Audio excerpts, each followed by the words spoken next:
Greetings, Earth people. It's me again. I See Robots from the greatest podcast in the world, the Toys R Us Report. And you are listening to the Atari 7800 Game by Game podcast with my brother from another mother, the No Swear Gamer, available exclusively on the Retro Junkies Network.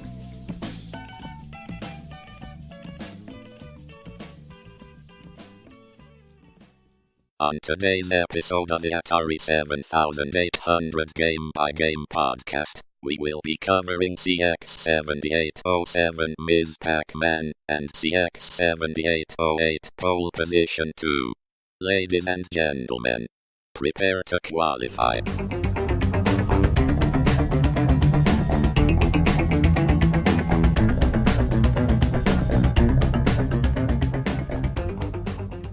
Hey guys, welcome to the Atari Procast. My name is Phil and I'm your host. Wanted to start off today by talking about a few retro items I got recently. One thing I bought off the bay was a Atari 2600 Junior system. The Junior system, I think, pretty much had a lifespan that kind of mirrored the 7800. It was designed before 84, but I don't think in America it was released at 84, or if it was very limited. And then it kind of came out, according to most reports that I found, in 1986, after the Tremels had fully taken over Atari and were ready to go into the home system market. And it's a very cool little system. It's very sleek, very tiny, and a space saver, and I totally dig it, even though it does kind of look like a very cool answering machine, to be honest with you. I totally like its style, and I like the fact that it saves some space, and that's why I wanted to get one. It's actually the second one I bought off eBay. The first one I got maybe about, 3 months ago, and it was just really dirty, and the buttons weren't functioning right. You couldn't even hit the reset button, so you couldn't start most Atari 2600 games because you need that reset button, so I had to return that one. Thankfully, I could.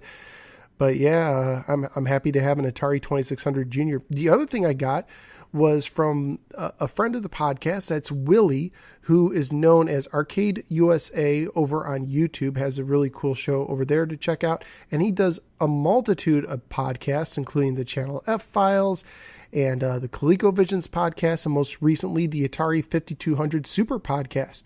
And he sent me a surprise gift. He sent me a supercharger.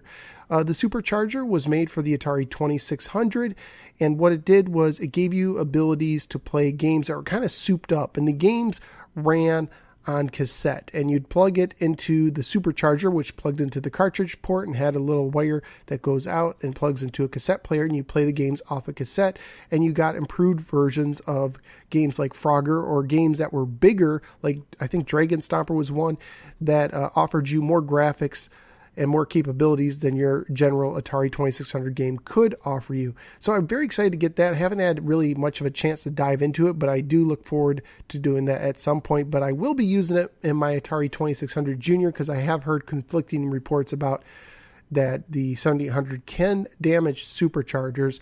Some people say it's nonsense. Some people say it's true. And that's enough for me to kind of be like, well, I don't want to ruin that. So I'm going to take a step away from the 7800 when it comes to the supercharger and just use it in my 2600.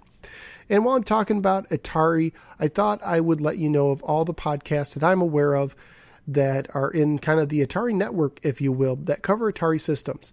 Of course, there's the granddaddy of them all, at least to me, the Atari 2600 Game by Game podcast hosted by Ferg. That was a huge inspiration to my show. Definitely recommend that one. And then there's the newest entry, the Atari 5200 Super Podcast, hosted by Willie and RK.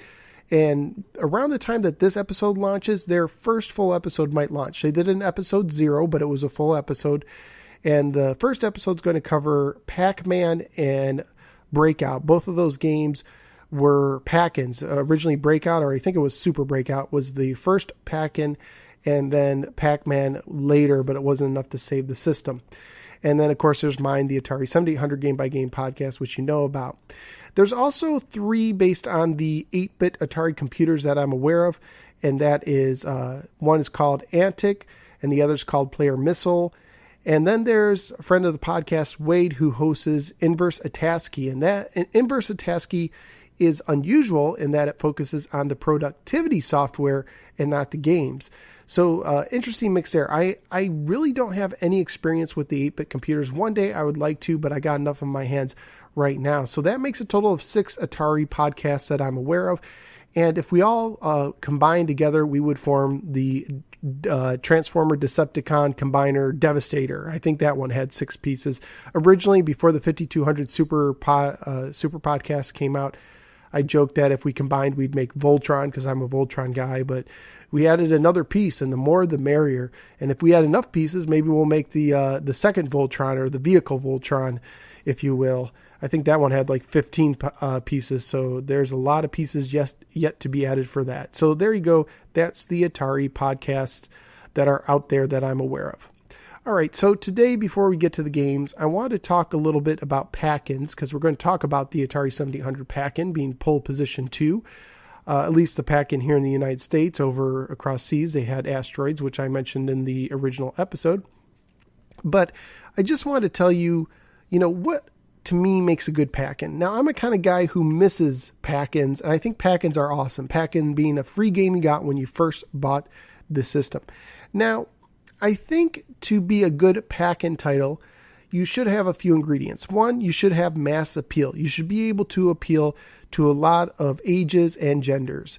And I also think that it should be a quality game. Obviously, you want the first game to make a really good impression. And I think it also gets bonus points is if it's an exclusive. Nowadays, the modern systems, a lot of them don't come in with Pac-Ins, and then later on, a popular game comes out like Call of Duty or something like that, and it becomes a Pac-In to both systems at the holiday time. So it's not, it doesn't really matter which system you want. You can play it, get either one. So I think being an exclusive is something that should be considered when making a Pac-In choice. I think Nintendo did the best job with their Pac-Ins. I think they mastered it, in my humble opinion.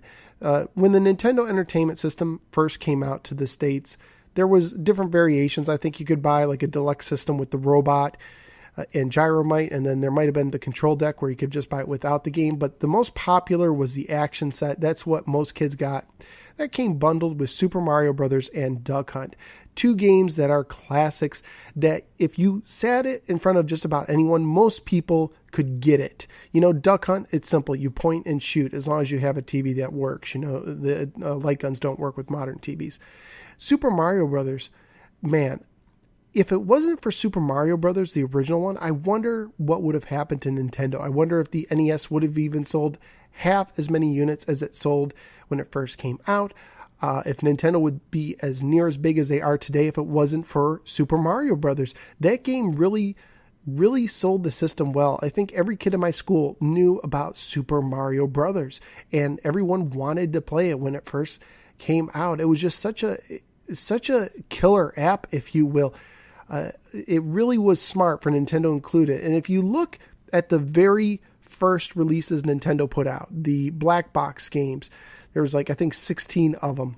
Most of them haven't held up very well. Most of them aren't considered classics. There's not too many people who are yearning to play Urban Champion again, or Mock Rider or Wrecking Crew. Each one of those games has a set of fans, but when they come out on virtual consoles or re-releases, a lot of people scratch their heads and be like, what is this game? Or they don't care.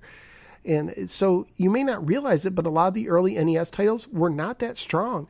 This was before Metroid came out. This was before Zelda came out. This was before some of the good third-party games like Mega Man came out. There just wasn't much to the library, but there was Super Mario Brothers, and I think that held people over until the next wave of games came out, like the Punch-Outs and the Castlevanias and so on and so forth.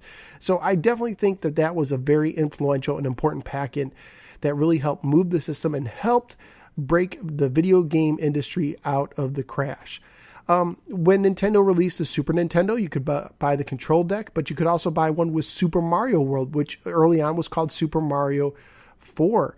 And it was a solid game. It's a game that I still enjoy to this day, and it's a game that helped move systems. Yes, the Sega Genesis had a foothold at the time. Now, when the Sega Genesis first came out, they had Ultra Beast, which I think was good to show off what the system could do graphically, but it wasn't very deep. But later on, they packed in Sonic, and that helped move a lot of systems. So you had a good war with Sonic and Mario in the 16-bit era.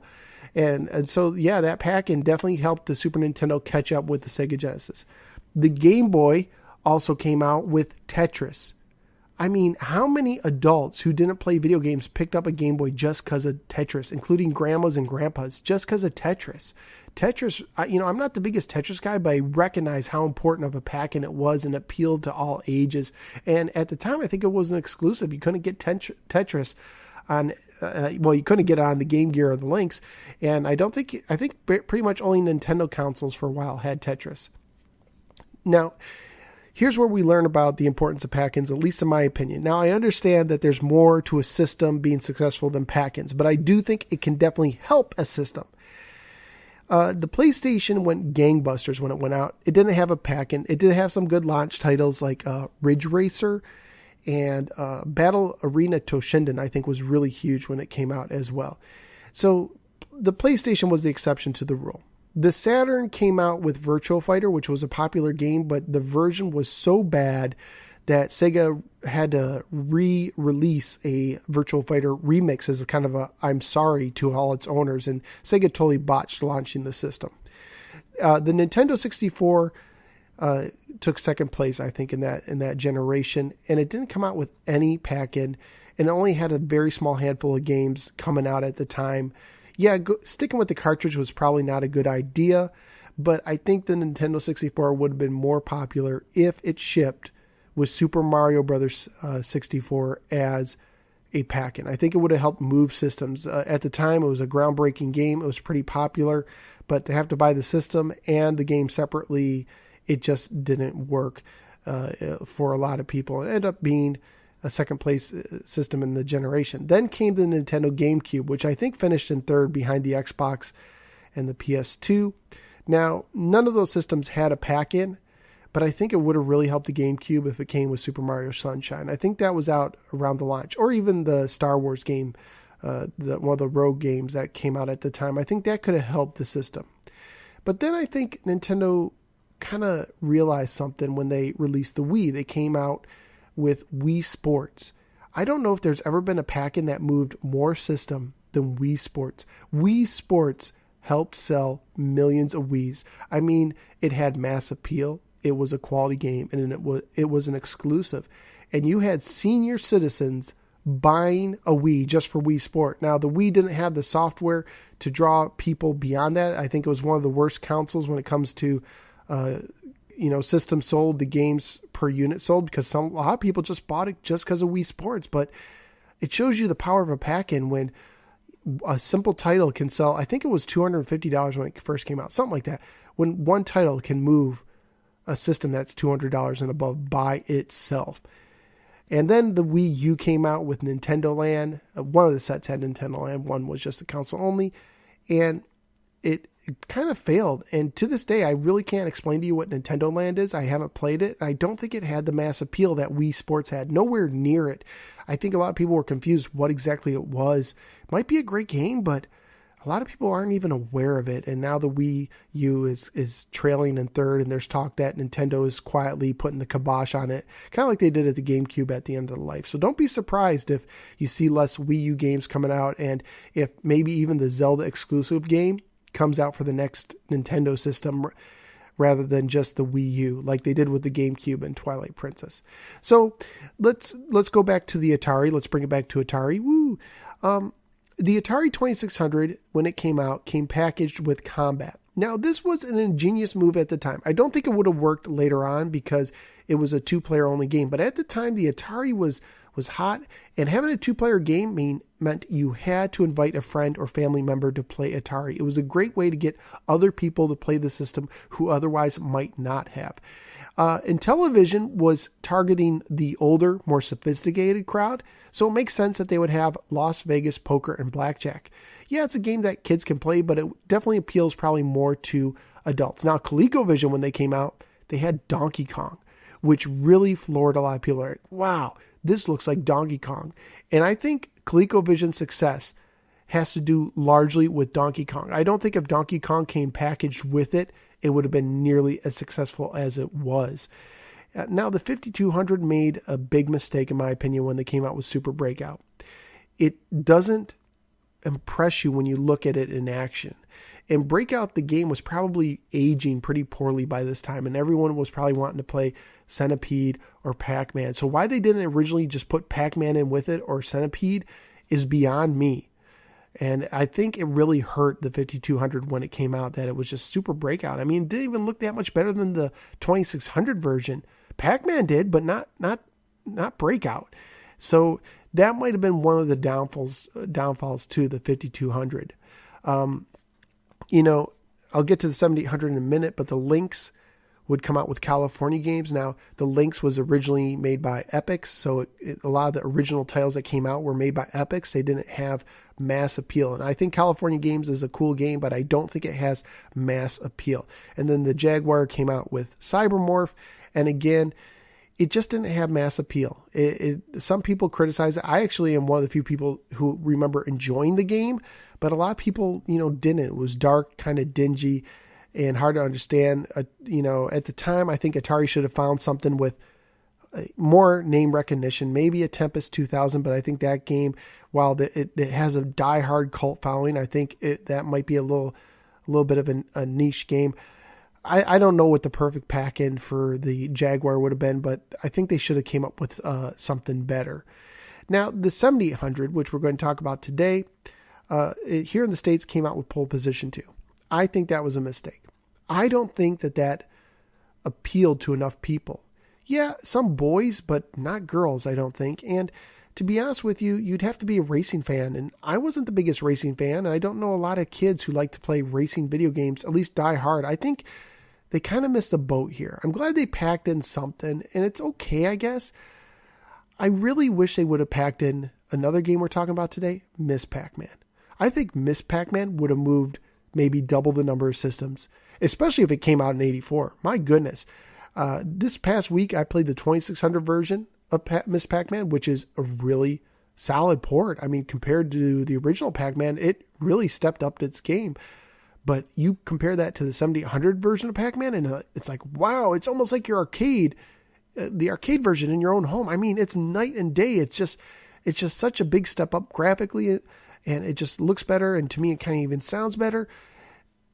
I think Miss Pac-Man would have really moved systems, both in 84 and in the 86. Could it have taken down Mario? I don't think so. But I think it was popular enough that it would have brought in boys and girls and families. Imagine your dad or mom walking down the store and saying, oh, look, it comes with Miss Pac-Man. I don't think they would have had that reaction with Pole Position II. So I think Atari missed the boat. I don't know that it would have helped it survive any much longer than it did, maybe a little bit, but I definitely think it would have gave it a bigger boost on the onset. So that's my opinion there. Now, an interesting thing, I think, Asteroids, which the Europeans got, was a better choice.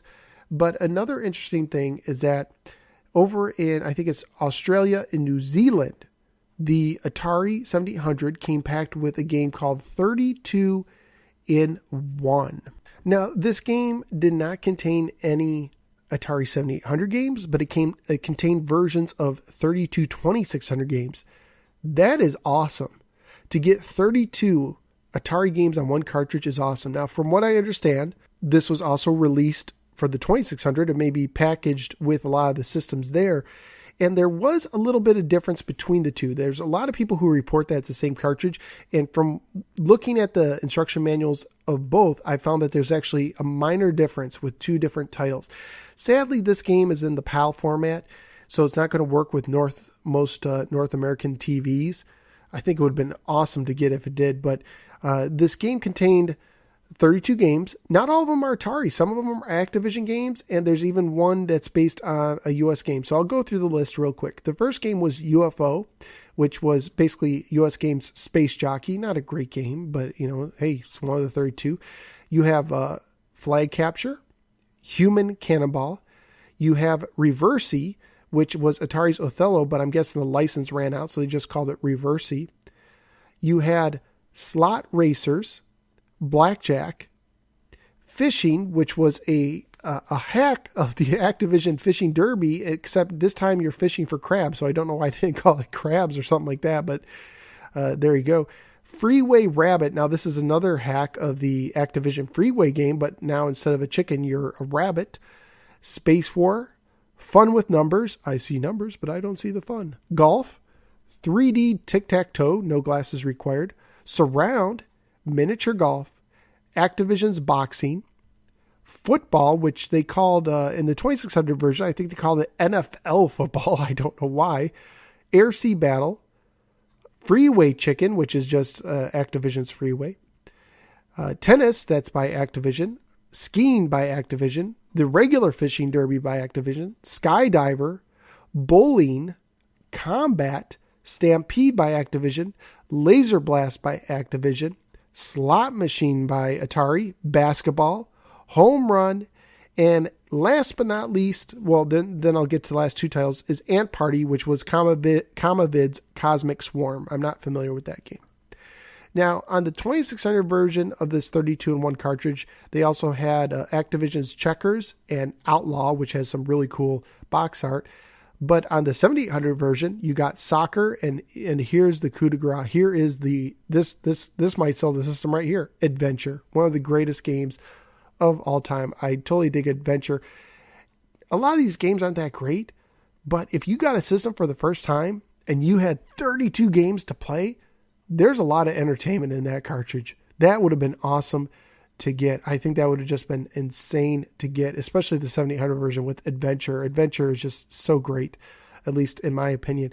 Now, what's interesting about this is in order to switch the games, there was no menu. You had to turn on and off the system. And I guess basically when you turned it on and off, it would restart with a different game. So if you wanted to get to a game that's further down the list, you're just hitting the power button. So I could see that wearing out power buttons. That's a bummer there. But how interesting. That would have been really neat to say, hey, you could have 32 2600 games when you buy a system.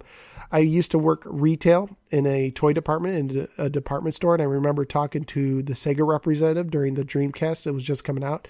I told him, man, you know what I'd like to see is a disc with all the Sega Master System games on it. Because, I like the Sega Master System, but it was hard to find those games. But so I really like it when you can get a compilation. So for Atari to do this so kind of not too long, I mean, it was the late 80s probably. That's pretty cool, pretty groundbreaking because you didn't get a lot of that. So anyways, that's just a little bit of scratching the surface on pack-ins. That's just a topic I enjoy talking about. Thank you for bearing with me. Let's go on and get on with today's games, Miss Pac-Man and Pole Position II. Miss Pac-Man was released in the arcades by Midway in January of 1982, putting it just 2 years behind the original Pac-Man. Now, Midway began in 1958 as the Midway Manufacturing Company, and they made amusement equipment. They were bought out by Bally in 1969, and if you want to learn more about Bally, I talk about it in episode 3 when I talked about Hat Trick. In 1977, they entered the home market with the Bally Home Library computer that later was renamed to the Bally Astrocade. Arcade-wise, they developed a relationship with Taito, and this would bring the smash hit Space Invaders to America in 1978. They also began a relationship with Namco, and they would bring Pac-Man to America in 1980. So for like two of your earliest games to be Space Invaders and Pac-Man, that's like one home run after another. By the way, if you want to learn more about Namco, you can find out in episode 4 when I talk about Dig Dug. Now, Williams Electronics would buy Bally Midway in 1988. And if you want to learn about Williams, you can find out in episode 5 when I talk about Joust. It's interesting how all these companies intersected, which I had no idea how much they did until I started this podcast. Now, in 1996, Williams, which is known now at this time as WMS Industries, would buy Time Warner Interactive, which included Atari games. In 1996, they also transferred all of their video game rights to Midway, and they made a public offering of Midway stock. And this is why if you buy some of the Midway compilations, like Midway Arcade Treasures, you will find games that originally were made by Atari, like Gauntlet, or Williams, like Joust, on there. But you won't find like Pac-Man or Space Invaders because they licensed those and the licenses expired. Now, in 1998, Williams gave its remaining interest in Midway to its shareholders, making Midway independent for the first time in almost 30 years, which is very rare for a company to be independent, then get bought out, and then become independent again. In 2000, they renamed the Atari Games division. Now, remember, Atari, as I talked about in I think it's episode 1, Atari split. When the Trammels bought it, Warner kept the arcade division.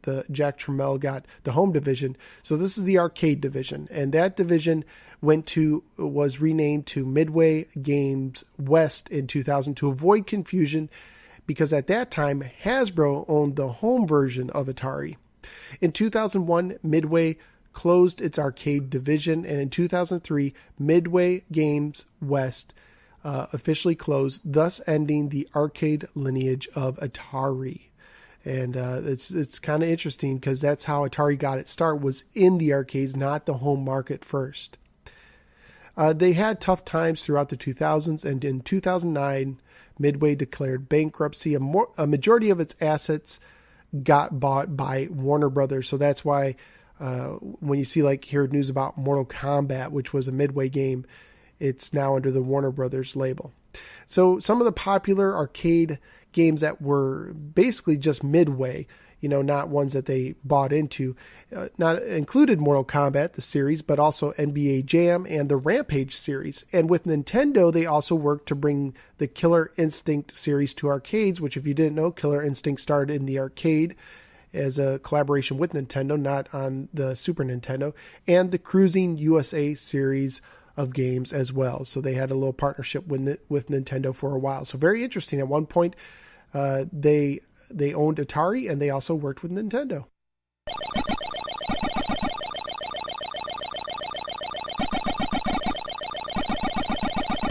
Okay, so let's climb in our DeLorean and go back to the early 1980s. Midway is in desperate desire. They have a desperate desire to get a sequel to Pac-Man, but Namco is kind of going too slow for them. Namco was working on a sequel that would eventually become Super Pac-Man, but Midway wanted to strike while the iron was hot. They wanted something now. People want more Pac-Man.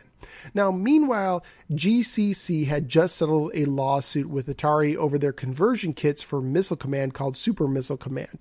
So what GCC was doing was basically hacking arcade games to expand playability. Arcade operators liked this because it made the games fresh and would bring in more money, but companies like Atari didn't like this because it meant that people weren't buying new arcade games if they're buying the conversion kits. Now, this is the same GCC who would later create and develop the Atari 7800 and a lot of its early games. So it's interesting how this all intertwines. Now, as a result of the lawsuit, GCC was not allowed to make conversion kits without the original manufacturer's permission. Now, at the time, they made one called Crazy Otto for Pac-Man. And what they did with this conversion kit, and Crazy Otto had legs, but it changed it so it made it a little more difficult. I think it took some of the patterns of the ghost out. If you didn't know with Pac-Man, I guess there's a way where if you know the pattern, if you know go left here, go right here, go. If you know the pattern, you can literally just go through the whole game without stopping and without dying. So here's what they did. They meant to Midway with their conversion kit.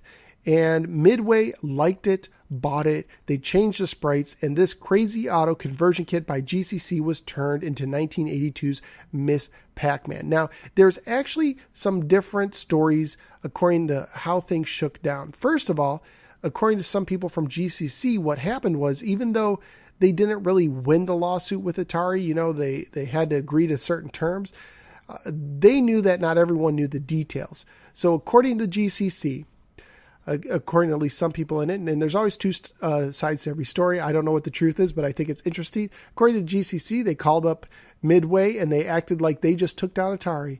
So they called up with this attitude like, hey, did you hear? Atari tried to take us down, but we survived. And now we're going to go and make a Crazy Otto game for your Pac-Man game. So you might as well hop aboard now.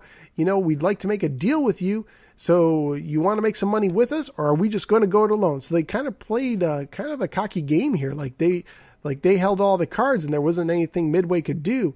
And when they showed it to Midway, they liked it. That's one side of the story. There's also kind of a history with what happened with the rights and who got paid. But the long and short of it is eventually Namco would get back Miss Pac-Man back to themselves because they owned a Pac-Man name and it wasn't really up to Midway to make sequels. They didn't have the rights to it. So eventually Namco would get the rights to Miss Pac-Man because they owned the Pac-Man name, but they kind of treated it like a yellow, bald-headed stepchild, and they kind of ignored it for a long time, even in their official history. But later on, they would come to accept it more because they never created it. And it's crazy because it was like one of the most popular games in their library, but it wasn't their game. So it's kind of weird how it worked. But anyways, when Miss Pac-Man was first getting developed, it went through several name changes. I think originally it was going to be called Pac-Woman. Then they were going to call it Miss Pac-Man, MISS. But there's a scene, and in between some of the stages, you get these intermissions, and one of the, she meets Miss Pac-Man, or she meets Pac-Man, they fall in love, and then Junior Pac-Man is delivered by a stork, and they couldn't have a MISS, which represents a single woman, having a baby. So they were going to call it Mrs. Pac-Man, MRS.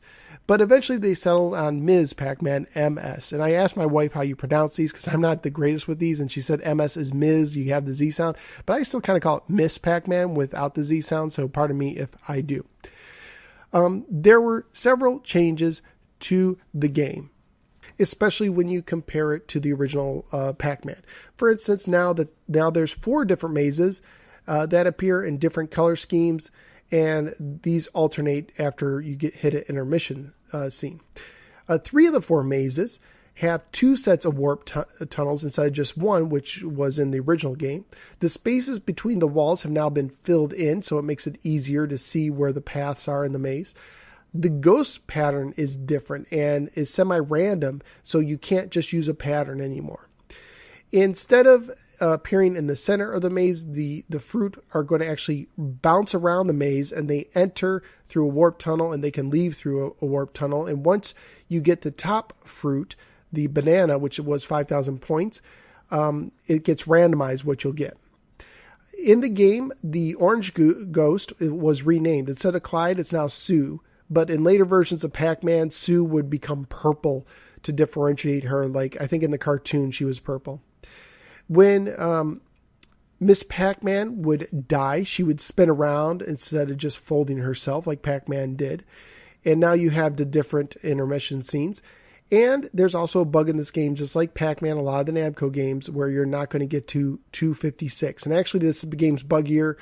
So without some sort of conversion or emulation, it's almost impossible to reach 256 anyways. Now, Miss Pac-Man would end up being a huge seller. I think it's the biggest seller of an American-made arcade game of all time. It sold over 100,000 units. I think if you sold 10,000 units, that was big. So it sold over 100,000 arcade cabinets. Now, being so popular, it was ported to several different systems. I wouldn't be surprised if someday you can play Miss Pac-Man on your refrigerator. In 2001, Namco re-released it in arcades bundled with Galaga. There was also a very cool Coleco version, tabletop version. There was actually a version for the Atari 5200 Puffer exercise bike controller, but it was never officially released. It would have been interesting to see how that worked. Tengen, which was Atari Games, the arcade division, but making home games on different systems, released Ms. Pac-Man on the Genesis, the NES, and in some countries on the Master System. But now they had new mazes, a pack booster that would speed up Ms. Pac-Man, and the game would end at level 32. Also, you could play 2 players simultaneous at the same time, with the second player taking control of Pac-Man himself. Now, something that's kind of interesting too is that Namco themselves released a Ms. Pac-Man on the NES. So there's actually 2 versions of Ms. Pac-Man on the NES, one by Tengen and one by Namco. And the Namco version is more of a straight port. I think they may have added a few more mazes, but basically it's a straight port. So it's kind of crazy that there's 2 games on the NES with the same name but different play. You could also unlock it in the SNES version of Pac-Man 2, the adventure game that they came out with. You could also unlock it in Pac-Man World 2. There was also a port to Game Boy Color that had some new mazes and Super Pac-Man included.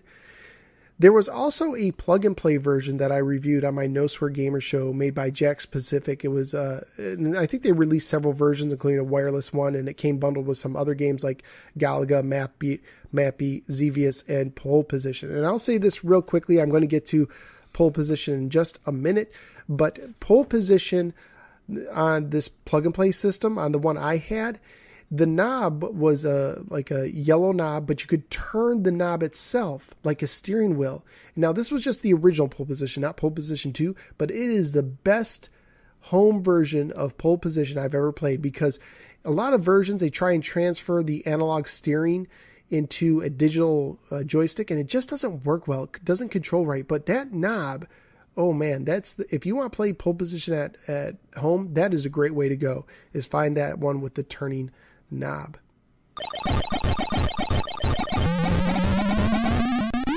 Ms. Pac-Man on the Atari 7800 was released in 1984. I actually found a picture of the 1984 cartridge, and I posted that on the Facebook page.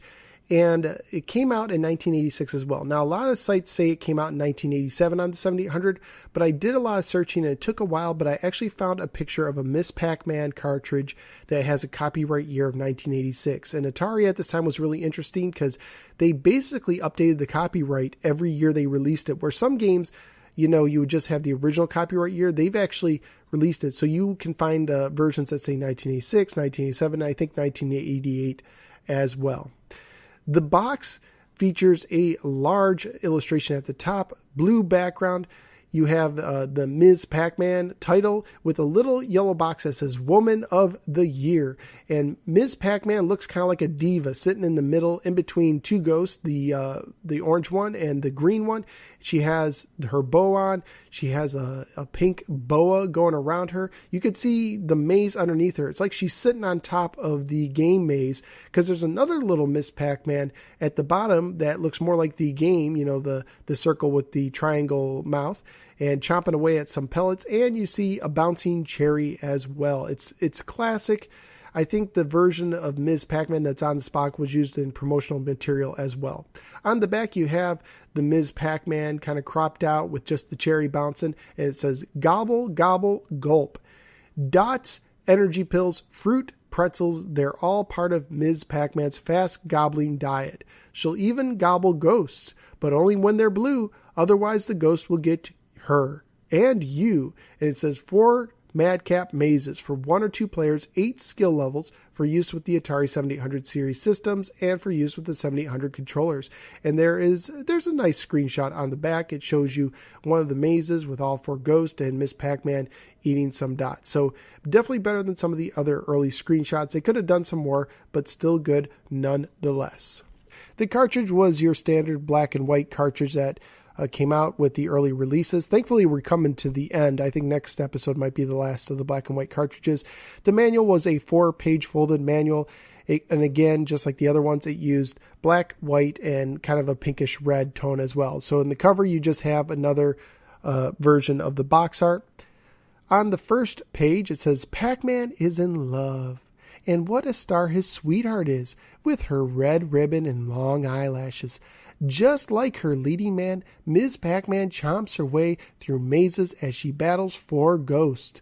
Round and round, back and forth across the stage she races as she gobbles up dots, energy pills, teddy bears, fruit, and pretzels. And for some reason, thinking, like eating teddy bears is disturbing to me, whether they're alive or not. It's just kind of weird. The fruits and pretzels I can understand. Can she escape the marauding ghost? Or will this be her final curtain? Will Pac-Man ever see his lady love again? So they almost play it as like a love story where Ms. Pac-Man is stuck in the maze, and the only way to be reconnected to Pac-Man, who's helplessly on the outside, is by conquering all these mazes. But of course, the game just goes on and on. The manual goes on to tell you that you could choose a 1 or 2 player game. Of course, this is alternating, and tells you that you could choose a difficulty level. And they are, I guess, from easiest to hardest: teddy bear, cherries, strawberry, orange, pretzel, apple, pear, and banana. And if you pick one of the higher up fruits like the banana, you'll actually get a different stage, which I really like. As you guys know, I'm not good with the old school arcade games that don't allow you to continue. So I like it when home versions allow you to pick different levels or continue. And this one, at least, it doesn't allow you to, I don't think it allows you to continue where you left off, but it does allow you to kind of pick your stage if you know what fruit to go to. And of course, you use your joystick to move Miss Pac-Man, and you don't use the button when you're playing the game. And it shows you that your characters include Ms. Pac-Man, Blinky, Pinky, Inky, and Sue. And of course, those ghosts are all the same except Sue was Clyde in the original. I like the name Clyde better than Sue. It was kind of different. Ms. Pac-Man meets the ghosts. Ms. Pac-Man appears at the center stage. To earn a curtain call, she must eat all the dots in each maze without being gobbled up by ghosts. And now this is making more sense because I guess they're making it more like a play, which would explain why she looks like a diva. If you look at the box art, it kind of looks like she's a Hollywood star. And she knows how to stall them. If she swallows one of the 4 energy pills, the ghosts will change into blue costumes. How interesting. She must chase them down and devour them, which is disturbing, before they change back again. Actually, I guess she's just eating their clothes. As Ms. Pac-Man finishes each round, a new fruit or pretzel appears on the screen, and the chase continues. Faster and faster, she runs around, and she turns the corner here, avoids a trap there.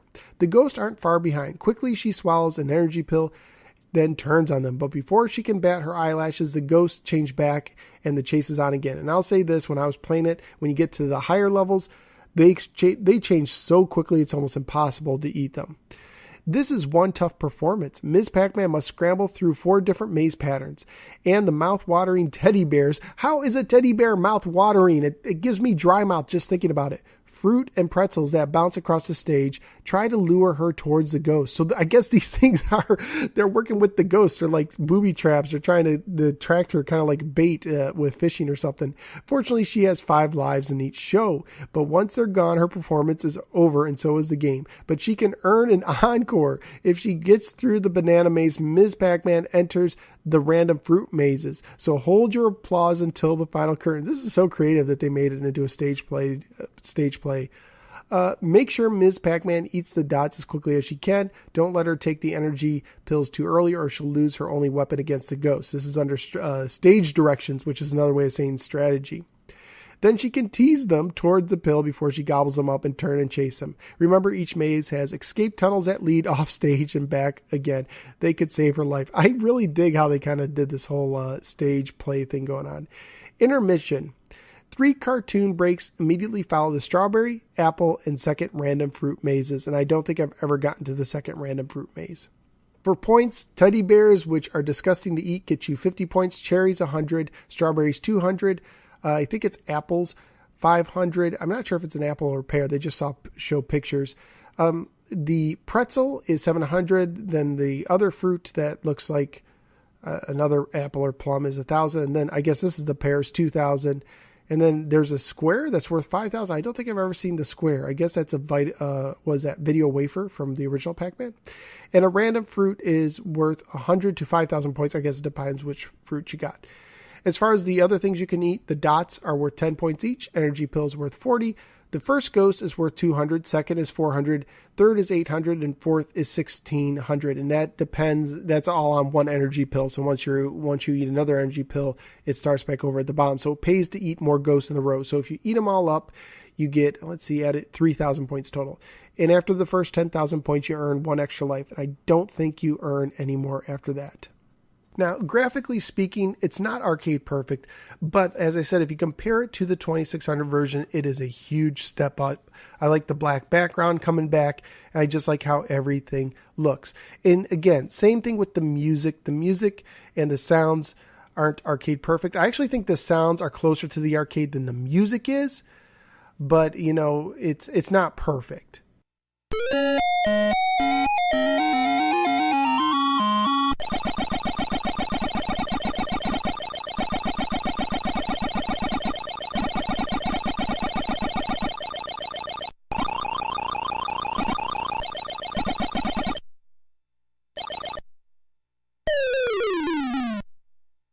So overall, I think this is one of those games where I'd be interested to find out what Ferg thinks of this or anybody else who's a diehard arcade fan.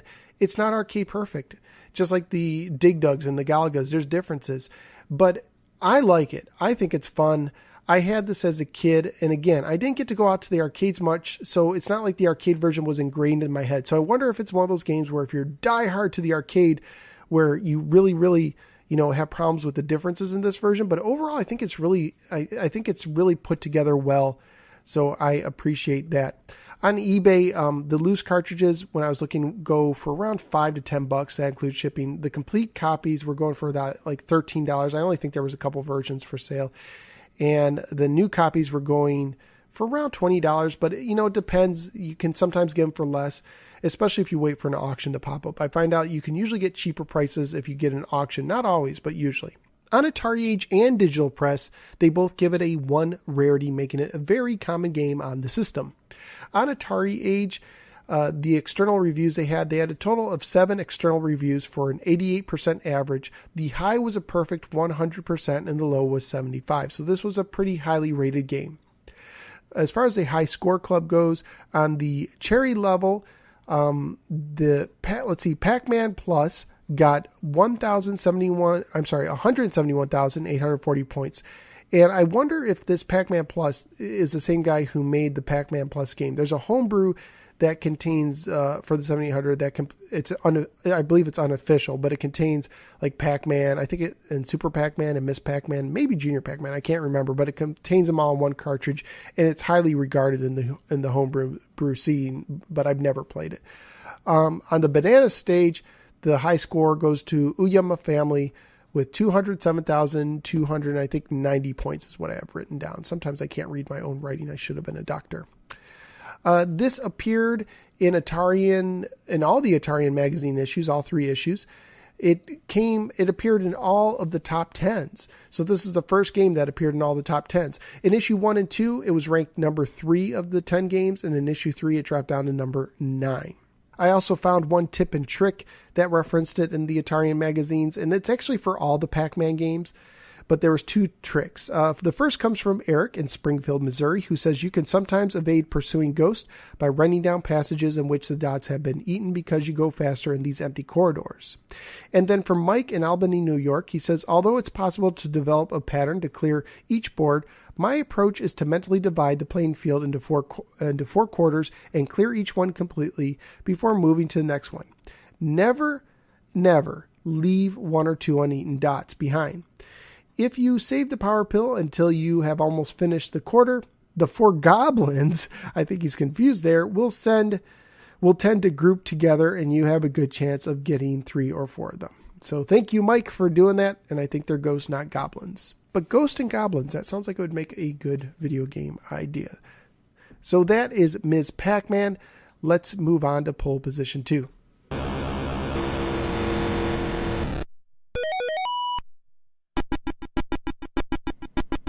Pole Position 2 is the sequel to 1982's Pole Position.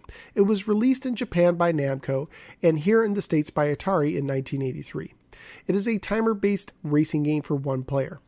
In America, there were 2 basic styles of cabinets. There was an upright and then a sit-down cockpit style version. Both of them had a steering wheel, but the upright only has 1 pedal, where the sit-down has 2, an accelerator and a brake. Now, the original Pole Position just has 1 track, but in Pole Position 2, you have 4 to choose from. You have the test track, that's the easiest one, and it's compared to the Indianapolis Motor Speedway, the Fuji track, the Seaside track, which is supposed to represent the 1982 United States Grand Prix in Long Beach, California, and the Suzaka track. The original track in the first game was the Fuji track. So the sequel actually has the prequel kind of included in it since they both have the same track. So if you have Pole Position 2, you kind of have Pole Position 1 as well because, both have the same track. Now, in later re-releases, when this game would come out on like some of the Namco Museum collections and other re-releases, the Fuji track was renamed the Namco Circuit, and in some releases it was just called the Blue Circuit, and the Suzaka track was renamed the Wonder Circuit, and then later just the Orange track, and that's probably because of licensing issues. Mark Erickson, who did the wonderful cover art, the box art for Galaga on the 7800, did the arcade art for like the flyers and stuff. Some people credit him for doing the 7800 box. I don't think that's correct. I think he just did the arcade version, which looks really cool. it's like a behind the driver perspective, and you can get a good sense of the speed. I really like Mark Erickson, so be sure to check out some of his other artwork as well. One of the things I found interesting in the arcade versions is they actually had billboards with real life advertisers on it. Now, I looked at some video on YouTube, and in the Japanese version, it looks like some of the sponsors included Champion, Dunlop, who had like a tire that actually went over the course itself. So there was like a tire that you drove under. Pepsi, Marlboro, if I'm saying that right, the cigarette people, Canon, the camera people, and then Namco themselves had some boards. And those were the ones I could pick out. There might have been some more. In the US version, I was able to see Atari boards, 7-Eleven boards, a thing that looked like a no drinking board. So maybe that was like, don't drink and drive kind of deal. And some Namco boards as well. So I think there were some other ones as well, but they also had a billboard for Tang. How could you forget about Tang? That powdery fruit drink. It was so delicious. Those were some of the interesting ones. In the home versions, I think they pretty much take these out or replace them with other Namco characters. And in the 7800 version, they replaced them, I think, with just the Fuji Atari symbol. So I think it's cool when you can see real life companies in video games. That might just be me, but I like that.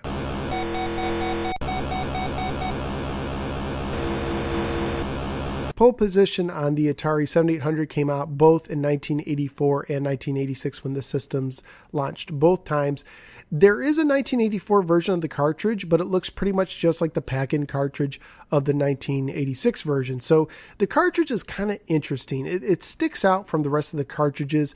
For the top label, the small label on top of the cartridge, it's like black background with white lettering that says Pole Position II, it sticks out if you like just put your cartridges and stack them together.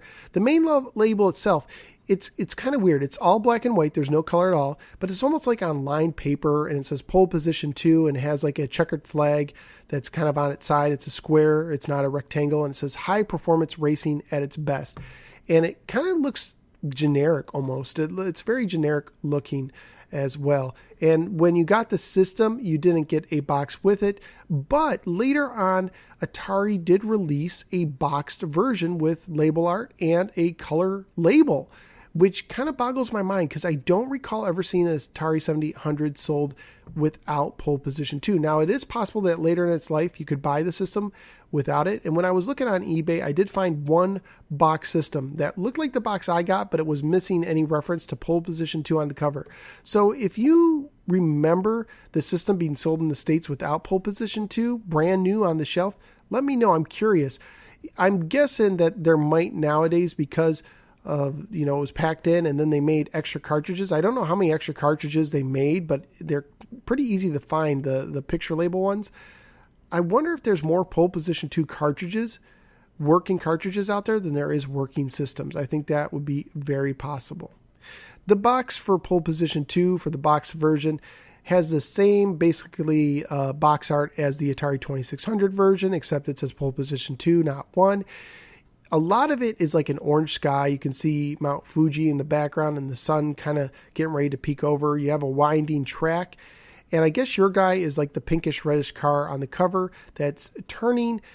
It's very interesting. If you look at the exhaust, you see geometrical shapes being kind of mixed, pumped out with like the smoke. And it kind of reminds me of the Electronic Arts logo being blown to bits. So the pink guy is turning. The driver looks really preoccupied with his right wheel as he's turning. It's like staring at his wheel, not ahead. And there's a blue car that's right on your tail to the edge behind you. It's not really that interesting to me. I definitely like the arcade art better. On the back of the box, it says, "Be a Grand Prix winner." And there is one picture that looks like it's the arcade version of Pole Position and not the game. And it's also cropped weird. So you can it's like cropping out a car and it looks like it's cropped wrong. So yeah, they a little messed up there. That's not the Atari 7800 version, and it's off to the side. It's not centered. It looks like you could have put another screenshot, but they didn't. I wonder if they kind of rushed this. I'm not sure. This box I'm looking at Atari Age has a 1988 year, so I'm guessing that might have been when it came out. Are you good enough to race with the best? Do you have the nerve and skill to be a professional race car driver? You're about to find out. Behind the wheel of your slick Formula One race car, you will pit yourself against the clock and the world's top racers to win pole position 2, the number 1 starting spot. To enter the Grand Prix itself, you need to have to race at a hair-raising speeds to complete the qualifying lap in 73 seconds or less. Then choose from the 4 courses, ranging from the relatively innocuous test course to the perilous Suzuka track. And this is wrong because, first you pick the course and then you do a qualifying lap for that specific course. So this box is just a mess. Test your racing skills as you tear around treacherous curves, maneuver your way out of dangerous skids, and veer around hazardous obstacles. Go flat out to beat the track record, and you'll be the Grand Prix winner. Racers, start your engines. 4 tracks for 1 player for use with the 7800 Pro Line controller and for the Atari 7800 series systems. So yeah, I'm not a fan of this re-release box. Now it appears that they did the same manual with both the boxed version and the pack-in version, and it is a black and white manual. It looks different from all other Atari manuals. There's not like a big graphic on the front. There's just the Pole Position II logo, and it says this. It says, are you good enough to race the best? Do you have the nerve and skill to be a professional race car driver? Pit yourself against the clock in the competition, the world's top high-performance Formula One racers, and let's find out. So it sounds very familiar to the back of the box, very similar. Choose among 4 race courses. There's the easy test course. On the Fuji track, you'll encounter some obstacles, billboards, puddles, and other cars. The seaside track is the intermediate course set in a landscape by the sea. And the Suzuka track is the most difficult of them all, set in the midst of a traveling carnival. Drivers, start your engines. Insert the Pole Position 2 cartridge as explained in your 7800 Pro System Owner's Guide and turn on your system. Plug a controller into Jack 1. Well, guess what? I usually plug in my controller first. There are 4 tracks listed on screen, 1 in each corner. Move the joystick in the direction of the track that you want or press the select key. The name of the track you choose will blink. And what's interesting about this game compared to the other games is a lot of the other games have a title screen, and the title screen is also the track select screen. It's very unusual. A lot of things about this game are kind of, the way the cartridge labels are and the manual. A lot of it seems different from the rest of the library. The first lap in a race has a maximum time limit of 75 seconds. Each race has a total of 5 laps you must complete. You begin a new lap with an additional 60 seconds to complete only if you finish the previous lap in the allotted time. When you're ready to qualify for a race, press either fire button. Once you qualified, the race you selected begins in a matter of seconds. If you're in the middle of the race and you want to start over, press the reset. Pressing select will return you to the screen where you can choose the race you want. Press pause to pause during the game. Press it again to resume play.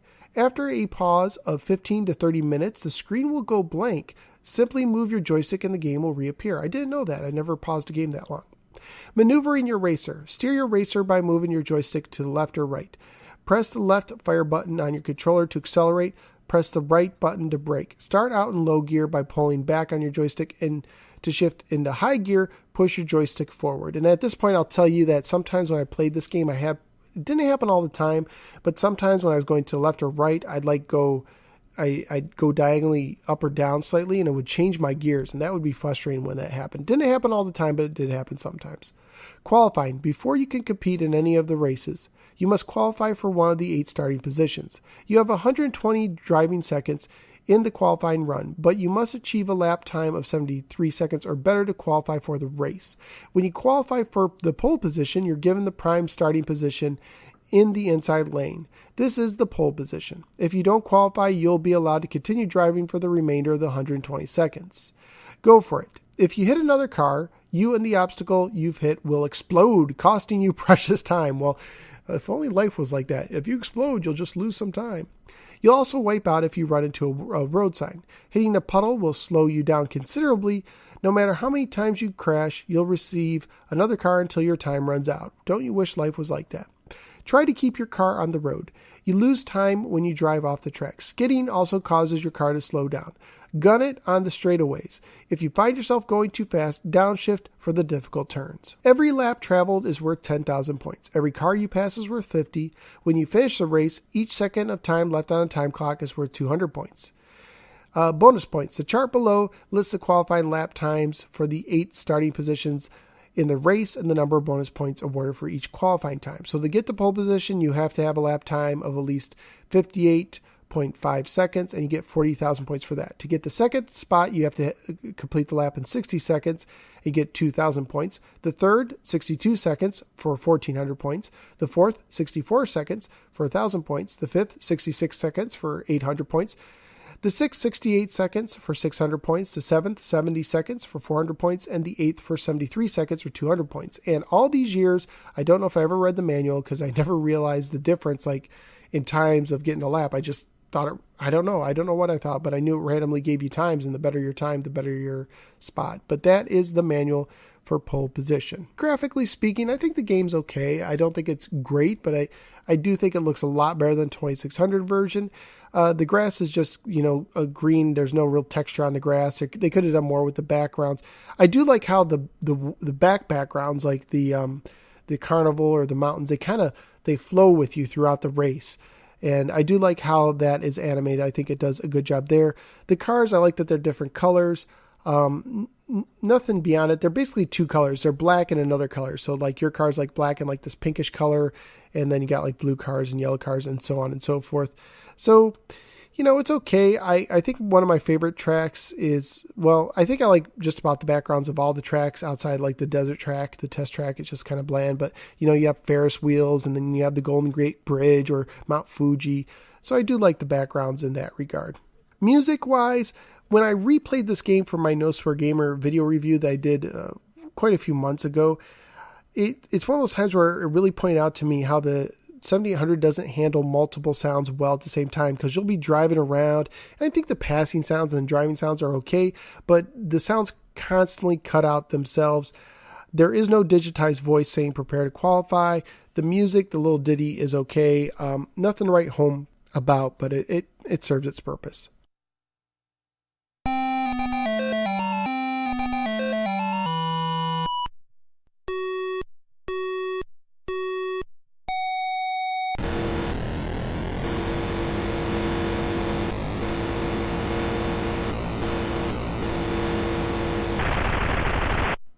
Rarity-wise, Atari Age and Digital Press both give it a 1, except Atari Age gives a 2 to the picture label, making it slightly more obscure. On eBay, this is a dirt cheap game to get. $4 or less should get you a copy of this game. It's also mixed in with lots of 7800 lots because it's so out there. And when I say $4, I include shipping. And typically, I found that as an eBay seller myself, that if I want to make a buck off the game, I have to sell it for at least $4 total to cover the shipping and the fees. So when a seller asks for $4, they're really going to get $1 off of that if they're lucky enough. The picture label will cost you a couple extra bucks more if you want that. And you could get new copies, the boxed version, usually for $10 or less shipped to your door. On Atari Age, the external reviews, let's see, they had 5 different reviews for an average of 75. The high score was 85. The low score was 60. As far as the Atari Age High Score Club goes, for the test track, there were several people who got a score of 74,750, which I think is the highest score you can get. For the Fuji track, Aftermath got it with 74,400. For the Seaside track, Jeffrey Muck, I don't know if I'm saying his name right, but it's 71,300. And for the Suzuka track, North Coast Gamer has a high score of 54,560. This is the first game I ever participated in with the High Score Club, and I actually made a video of mine. And we were going back and forth the time I played it. They've done this game more than once, but the time I played it, it was the Suzuka track, and we were having, like, everyone on there seemed to be having trouble getting beyond just the first lap.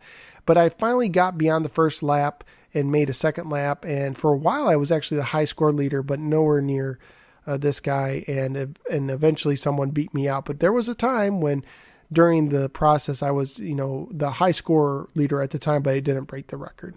This appeared one time in Atari magazine in the tips and hints section, and it's from Jerry in San Antonio, Texas, and I wonder if he knows Aaron from the Retro Obscura podcast, because I think that's where he's from. He says, I always used to crash into the inconveniently placed billboard on the fourth turn of the Fuji Speedway. Not anymore. You can bypass this obstacle by cutting your speed in half and staying in the left lane. So thank you, Jerry, for that how to defeat one billboard in this game hint. It's sad that the Atari didn't have more Easter eggs or cool hints to find like the Nintendo. I think that was part of the fun of Nintendo games, was all the, up, down, left, right kind of things you could do with the games and find them. I think Atari should have put more Easter eggs in their games.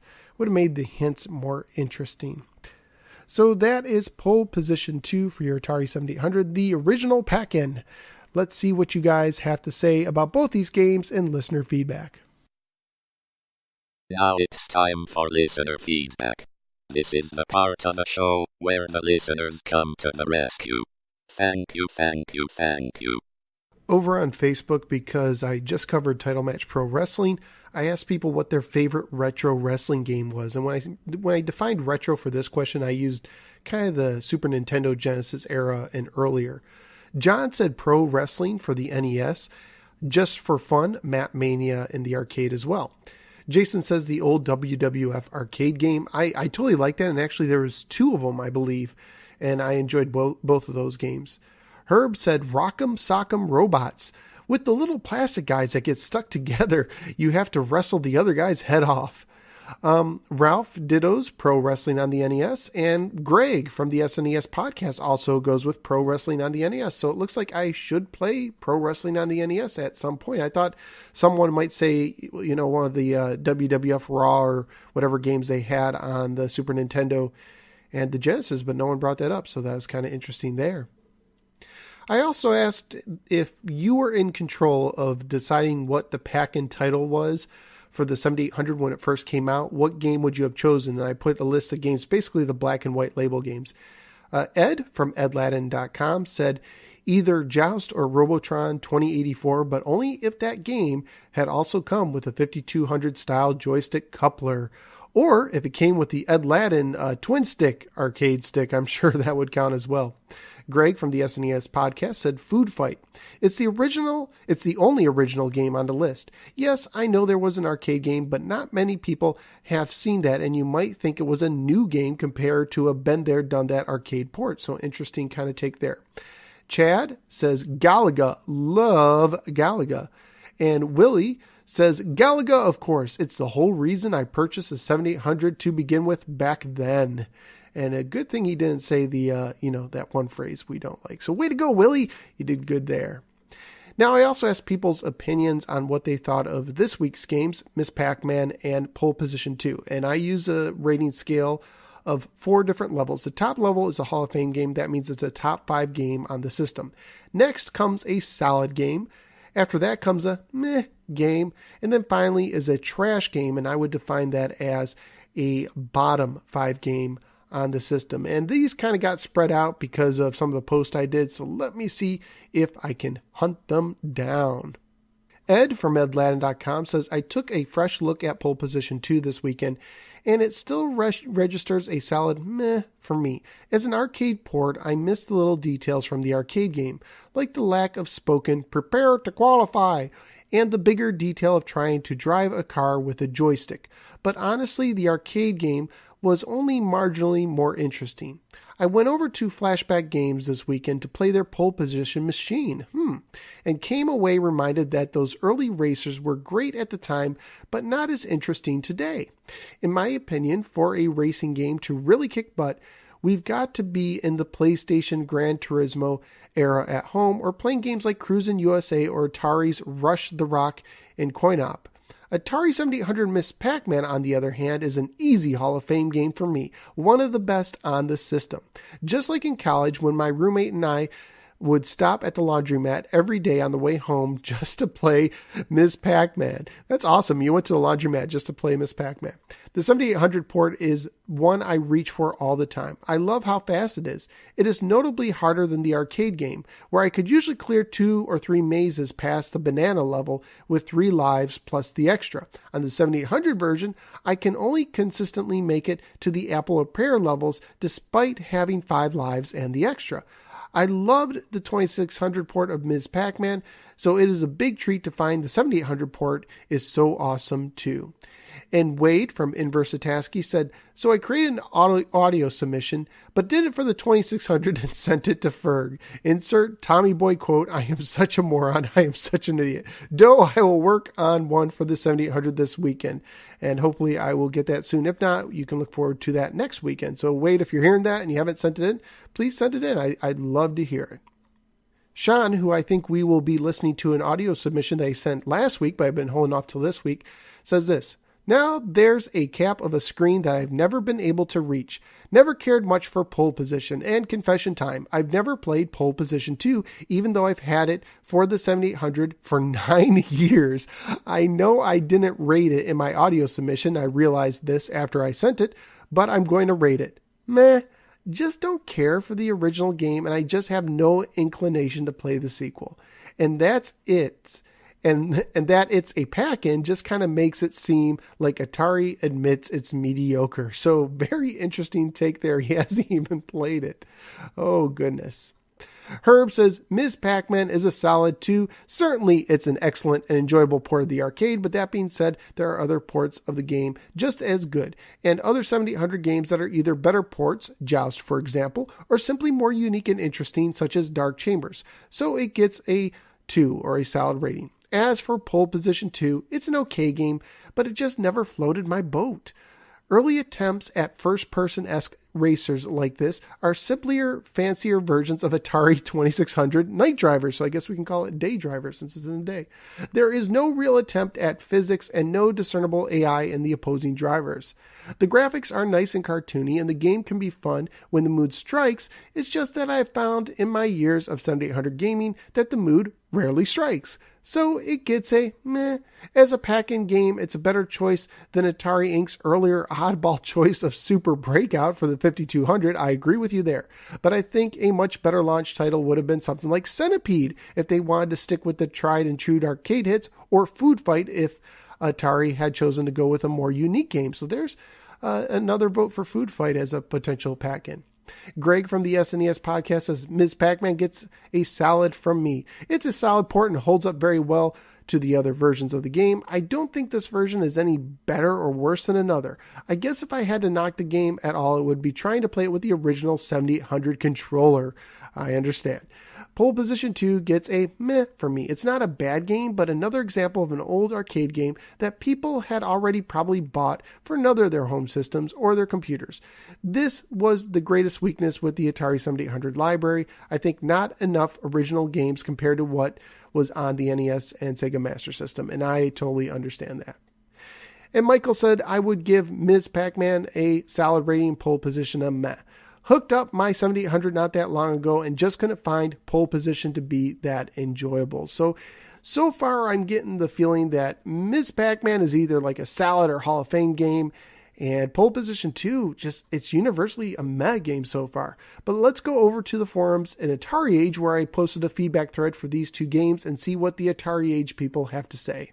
Smoke Monster, who's based on the Smoke Monster, according to his avatar picture from the TV show Lost, which I'm one of those guys who totally liked the series, but didn't like the ending. It's all about the characters. No, I wanted answers. But anyways, let's go on. Ms. Pac-Man is a Hall of Fame game. Such a beautiful looking and great playing rendition of Ms. Pac-Man. Pole Position 2 is a meh game. I don't have old memories of this, and I don't really enjoy playing it a lot today. In its defense, it makes a great tech demonstration for the 7800, however. Well, I guess I could kind of see your point. I mean, when you compare it with the 2600 version of Pole Position 2, it's definitely, or just Pole Position on 2600, but when you compare with it, you got 4 tracks and definitely better graphics, so you can go with that in a sense.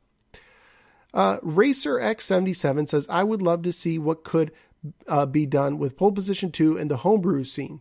No doubt it could have been closer to the original release. I still had fun with it though.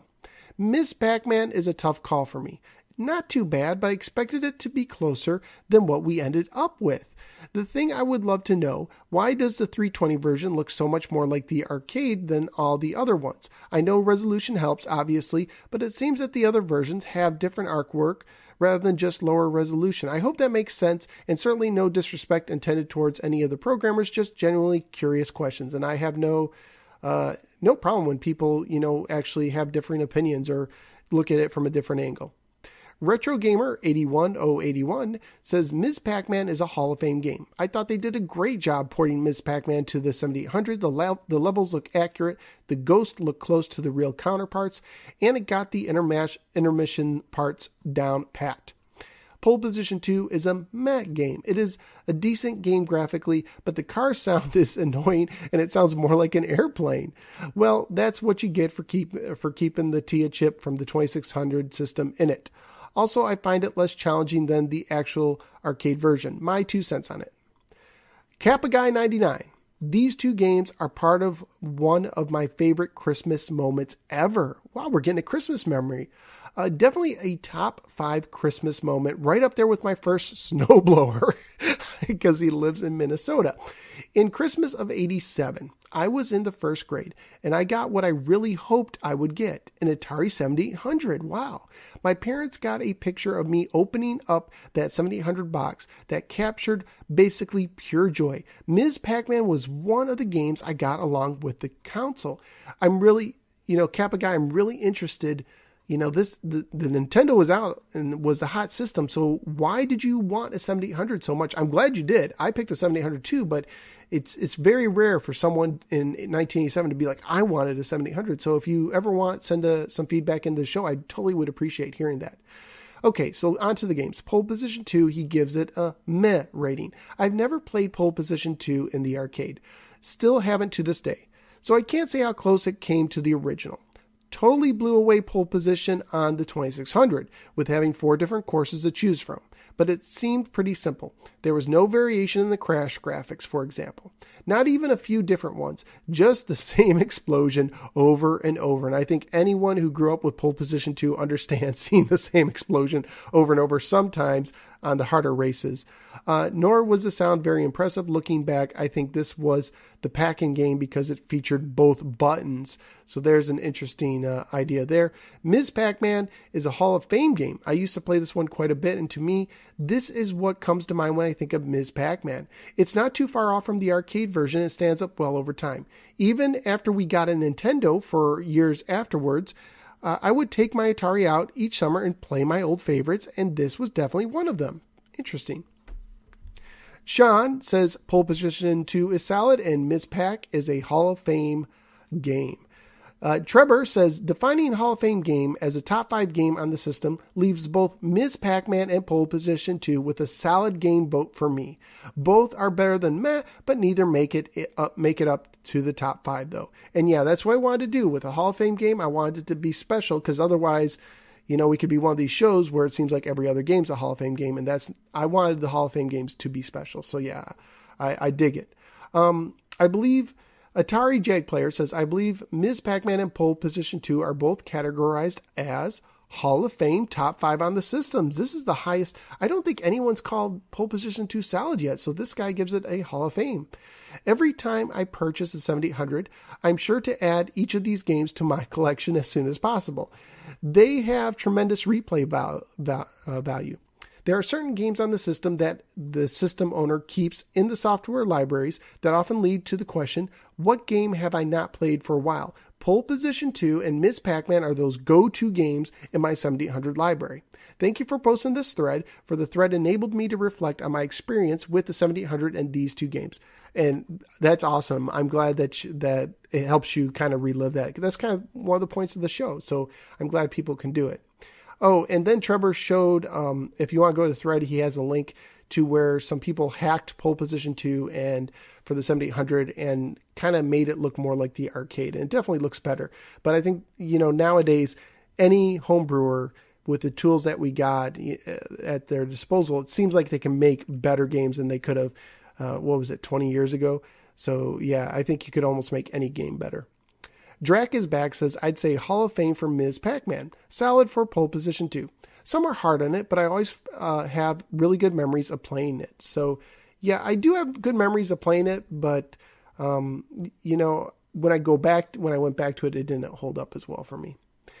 Save 2600 says Hall of Fame for Ms. Pac-Man and a solid for Pole Position 2. Ms. Pac and most of the other arcade translations are worth buying the system for. Pac-Man Plus's conversions seals the deal, and he's referring to the homebrew title that has all those Pac-Man games in it. And so that is the Atari Age feedback. Thank you guys so much for that. It really, I think, helps to add some differing opinions, and it helped lift up Pole Position 2 a little bit because we didn't have a lot of support before that. So kind of interesting there. Let's go on to our official listener feedback that I got from my mail over at Atari7800podcast at AOL.com. That's Atari7800podcast at AOL.com. And I'm doing a new thing that I completely ripped off from the Retro League, where I'm doing something called the Listener of the Month. And this is where I will pick someone randomly each month from the listeners who send in either a text or audio submission. Now, you can earn up to 2 entries per show if I use your submission. If it's a text submission, you get 1 entry. If you send me an audio submission, you get 2. So don't try to send 100 audio submissions and splice it up. You can only get up to 2 entries. But this month, I have 8 games that you can choose from. The winner will get to pick one. The 8 games are, I have 6 for the 2600, which also plays in the 7800. They're all loose cartridges. You can go on my Facebook page to see the pictures of them. I have a text label copy of Space Invaders, Math Grand Prix, Space Jockey, Asteroids, Pitfall, and Defender. And then I also have a Joust and a Food Fight for the 7800. So the listener of the month, at the end of the month, when I pick them randomly, will get their pick of one of those games. It's only for people in the U.S. because I'm just saying it through first class mail. But if that's you and you win, I'll be more than happy to send it to you free of charge. So anyways, let's go on to our listener feedback through Atari7800 podcast at AOL.com. That's Atari7800 podcast at AOL.com. Richard says this. It goes without saying that I had Pole Position 2. It came with the system. I liked the game then, but looking at it now, I prefer to play Night Driver on the 2600. It's basically the same with daytime graphics. I remember playing the test track and the Fuji track, but I have no memory of the other 2 tracks at all. I guess they either didn't impress me or I didn't play them. I'm putting this at meh. It could also have been, Richard, that they were very difficult because the first 2 tracks are fairly easy. The last track, I don't know if I ever finished it all the way. Going on, since I haven't found my 7800, I had to find an emulator to play the 7800 games. I got EMU 7800 to work, so I gave the previous games a try. Here's my ratings. Hall of Fame goes only to Food Fight. He gives that a Hall of Fame rating. The following games are solid games: Centipede, Asteroids, Winter Games, Dig Dug, Galaga, and Joust, and meh to Kung Fu Master and Title Match Pro Wrestling. I had only heard of Food Fight recently, and I played it on the Microsoft Game Room on the Xbox 360 and did enjoy it despite barely getting to 20,000 points. Unfortunately, Game Room has acted up so much it would literally freeze the 360, and basically uninstalling and reinstalling the game into 13 game packs would fix it, that I gave up. Thankfully, I have the Atari Flashback 4 and the new Intellivision Flashback to fill that void, and I know that I have the Intellivision Flashback. It is a solid system. I also realized that I made a mistake when I first emailed you in episode 3. I said that Cupertino is the home of Atari, and I meant to say it was the home of Apple. Sunnyvale, Atari's home, is very close to Cupertino, and I'm very sorry. I'm not from California. I don't know if I'm saying that right. I'm probably not. My mistake. That's fine. No worries. Okay, that's it for now. I'll return to talk about Robotron 2084, which I believe will be next week. So I look forward to hearing from you, Richard. Thank you very much. I also got an email from Leo. He says, this is a very good podcast. Being a new Atari collector and a middle schooler, this podcast has helped me learn about the games. Keep up the good work. Now, Leo is interesting. Now, he says, he's a middle schooler, and I know of him from the Atari.io forums. There's a few forums that I frequent. The one I've done the most is the one that I first got involved with. That's the Retro League forums. But I've also got involved, especially since doing with the podcast, with Atari.io, which is a really solid site. It's really nicely done. It's very slick looking. And Atari Age, which a lot of people already know of. Atari.io is like an alternative Atari Age almost. They're both very similar. And I also visit retrovideogamer.co.uk. That's retrovideogamer.co.uk. That's based, of course, overseas. They are some really cool guys over there as well. So those are the forums I kind of frequent. I've dabbled in some others, but those are the ones that get most of my time. Anyway, Leo just got his first Atari 2600. And I think it's crazy and it's awesome that this middle school kid is getting an Atari 2600 for the first time and actually digging it. And he started even making a few videos about it on his Video Game Nerdy Kid channel on YouTube, the Video Game Nerdy Kid. So it's really cool to check out. He just got an Atari 2600 Junior. I believe it's modded, and some games. I know he has like Missile Command and Yar's Revenge, and just picked up Asteroids and Blueprint and some other interesting games. So it's just really cool that somebody that young is getting into a system that is that old. It's just crazy to think about. He's the first one that I've known. I'm sure there's others, but how neat is that? Okay, the first audio submission is from Sean. This is the one that I held off a week so we could talk about today's game. So let's see what Sean has to say. Hey there, Phil. Name is Sean. I'm also known as Dauber on Atari Age, and I also have a blog, Pac-Maniacs, that's with an X at the end, .wordpress.com. Anyway, I'm a longtime classic video game fan, especially with Pac-Man, if you couldn't figure that out. In fact, for Christmas in 1982, I had asked for the little Coleco tabletop Pac-Man. Remember that thing? I actually thought that what it would be some kind of like, well, imagine MAME, but in a little tiny cabinet. I never actually saw it in action.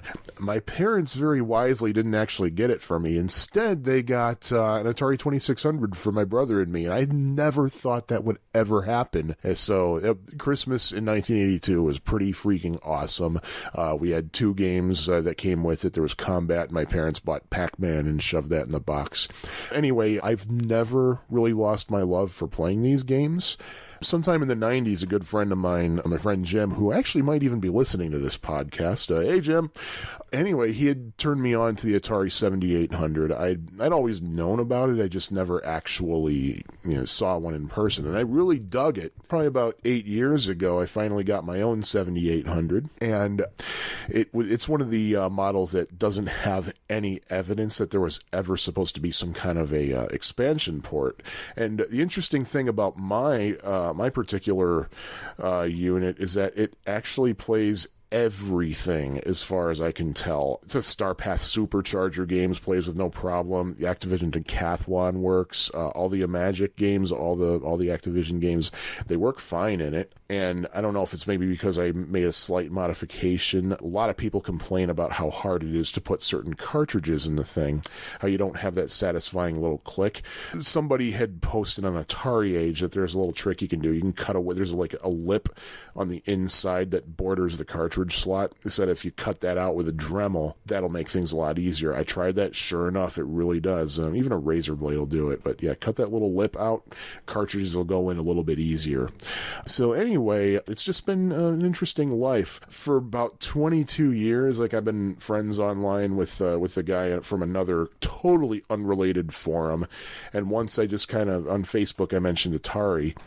And he told me, oh, by the way, I used to be a tech writer for Atari. We might want to read the Basket Brawl manual. I wrote that. So my friend Scott actually turned out to be a former Atari employee. So that's interesting to know that. You mentioned before about the bug and food fight. I think I've encountered that one a few times. I don't know how to reproduce it. You just have a really good game going, and then all of a sudden you clear a level. It freezes before the next level. It's like, you're kidding me. Speaking of other things that you had already talked about, Centipede. I gotta say, I'm not a fan of Centipede in general, simply because I really got into Millipede, which unfortunately never made it to the 7800. But yeah, once I played Millipede, I couldn't go back to Centipede.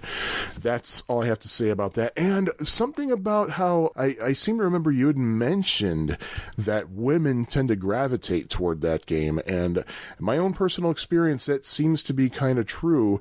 There's a place down in Seaside Heights, New Jersey, my wife and I used to visit every year till recently. They had a pretty crappy vintage arcade there. This recently got destroyed by fire. Believe me, those games are better off being burned down, but the shape they were kept. I would always have to stop and play a couple of the vintage games, and while she was waiting for me, my wife would play a couple of rounds of Centipede, and she's not a video game person at all. And I don't think I ever told her that a woman developed Centipede.